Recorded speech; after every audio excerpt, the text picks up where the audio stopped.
আজকের এই ভিডিওটা করছি কারণ সকালে যেই নোটিশটা নিয়ে তোমাদেরকে ভিডিওটা দেখিয়েছিলাম, যেখানে লোকসভা থেকে যেই একটা নোটিশ প্রকাশিত হয়েছে বা বলা যেতে পারে যে ফাইনাল যে বিষয়টা উঠে আসছে, যে টেট পরীক্ষায় পাস সকলকেই করতে হবে। যারা প্রাইমারি এবং আপার প্রাইমারিতে আগামীতে চাকরি করবে ভাবছো তাদেরকে তো করতে হবেই, এবং যারা যারা 2011 সালের আগে থেকে প্রাইমারি অথবা আপার প্রাইমারি সেকশনে চাকরিরত রয়েছেন সেই সমস্ত মাননীয় শিক্ষক শিক্ষিকাদেরও কিন্তু প্রাইমারি টেট পাস করতে হবে যদি তারা পরবর্তীকালে বা আগে টেট পাস না করে থাকেন।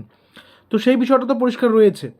এখানে কয়েকটা প্রশ্ন উঠে আসছে, অনেকেই কমেন্ট করেছেন সেই ভিডিওতে, অনেকে হোয়াটসঅ্যাপ করছেন, ফোন করছেন, তাই প্রত্যেকের সেই ডাউটটাকে ক্লিয়ার করার জন্য একটা ভিডিও করে দিচ্ছি প্রত্যেকের ইনফরমেশনের জন্য, যে টেট বাধ্যতামূলক কাদের জন্যে। প্রথম শ্রেণী থেকে অষ্টম শ্রেণী পর্যন্ত শিক্ষার্থীদের জন্য, যারা 2011 সালের আগে শিক্ষক শিক্ষিকা হিসেবে যোগদান করেছেন তাদের টেট পাস থাকতে হবে। মনে রাখতে হবে 2030 সালের মধ্যে যাদের রিটায়ারমেন্ট নেই, যারা প্রাইমারি এবং আপার প্রাইমারি টিচার রয়েছেন, বাট 2030 সালের মধ্যে আপনারা রিটায়ার করবেন না, তারও পরবর্তী সময় রিটায়ার করবেন, অর্থাৎ আপনাদের চাকরির বয়স 5 বছর এরও বেশি রয়েছে, 5 ইয়ার্সেরও বেশি রয়েছে যাদের চাকরির বয়স, তাদেরকে কিন্তু টেট পাস করতে হবে। এবং যারা আগামীতে যারা অ্যাসপায়ারিং ক্যান্ডিডেটস রয়েছেন, যারা প্রাইমারি আপার প্রাইমারিতে প্রিপারেশন নিচ্ছ, তাদেরকে তো টেট পাস করতেই হবে। আচ্ছা, কোর্টের জাজমেন্টটা একটু ক্লিয়ার করে আমরা জেনে নিই। কোর্টের জাজমেন্টটাতে কী ছিল অ্যাকচুয়ালি? কোর্টের জাজমেন্টে ছিল টেট পাস বিষয়ে আদালত RTE অ্যাক্ট 2009 উল্লেখ করে জানায় যে প্রাইমারি এবং আপার প্রাইমারিতে চাকরিরত প্রত্যেকে টেট পাস করতেই হবে। আর এই জাজমেন্টটা প্রকাশিত হয়েছে 1 সেপ্টেম্বর 2025 তারিখে, যেখানে বলা হয়েছে এই রায়দানের আগামী 2 বছরের মধ্যে টেট পাস করতে হবে। একটা ছোট্ট একটা ক্যালকুলেশন আমরা বুঝে নিই, যে 2025-এর সেপ্টেম্বরের মধ্যে করা হলো, তার মানে কি 2027-এর সেপ্টেম্বরের মধ্যে, সেপ্টেম্বর তো 1 তারিখ যেহেতু, মানে আগস্টের মধ্যে প্রত্যেককে টেট পাস থাকতে হবে। এইবার সিটের হচ্ছে একটা অপশন থেকে গেল আমাদের, যারা যারা চাকরিরত রয়েছেন তাদের জন্য তো রয়েছে, সিটের একটা অপশন থেকে গেল। কিন্তু সিটের পরীক্ষা তো প্রত্যেকে দিতে পারবে না, কারণ হচ্ছে সেটা ইংলিশ ভার্সনে রয়েছে এবং হিন্দি ভার্সনে রয়েছে। বিশেষ করে বাংলার, পশ্চিমবঙ্গের আপামর যারা বাংলা ভাষাভাষী শিক্ষক শিক্ষিকা রয়েছেন তাদের জন্য এই সময় এটা একটু কঠিনও বটে। তাহলে এই ক্ষেত্রে যেহেতু কোর্টের অর্ডার রয়েছে, এই ক্ষেত্রে কিন্তু রাজ্য সরকারেরও একটা দায়িত্ব বর্তায় যে প্রাইমারি এবং আপার প্রাইমারি টেট কন্ডাক্ট করা।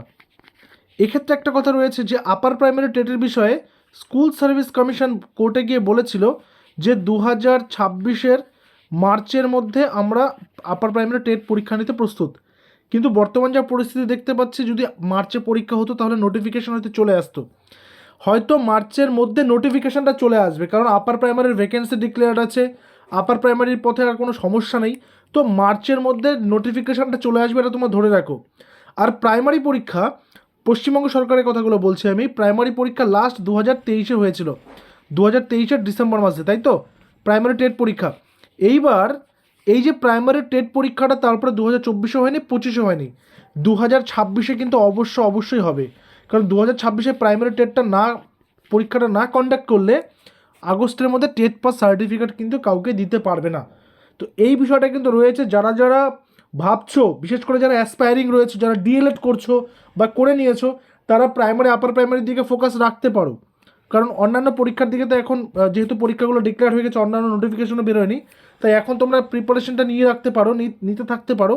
এবং যারা যারা রেসপেক্টেড টিচার্স রয়েছেন, যারা টেট পাস করেননি বাট টেট পাস করতে হবে যেহেতু সেখানে জাজমেন্ট রয়েছে, তারাও কিন্তু শুরু করে দিন বাড়িতে প্রস্তুতি, কারণ 2026-এর মধ্যে আপনাদের প্রাইমারি এবং আপার প্রাইমারি টেট পরীক্ষাটা কিন্তু হবেই হবে। ঠিক আছে, এটা হবেই, এটা পুজোর আগে হোক পুজোর পরে হোক, বেসিক্যালি ডিসেম্বর মাসের দিকেই হয় প্রাইমারি টেট পরীক্ষাটা। ওই সময়টা যদি আমরা ধরে রাখি, তাও আমাদের হাতে কিন্তু এখন মাত্র আর 10 মাসের মতো সময় রয়েছে। তো 10 মাস সময় কিন্তু প্রিপারেশনের জন্য যথেষ্ট। তো যারা যারা কোয়েশ্চেনগুলো করছিলে বা করছিলেন তাদেরকে আশা করি উত্তরগুলো দেওয়া গেছে। যদিও আর কারো কোনো জিজ্ঞাসা থাকে অবশ্যই এই ভিডিও ডেসক্রিপশানে জানাবে বা জানাবেন, চেষ্টা করবো সেগুলো অ্যান্সার করে দেওয়ার। Thank you very much.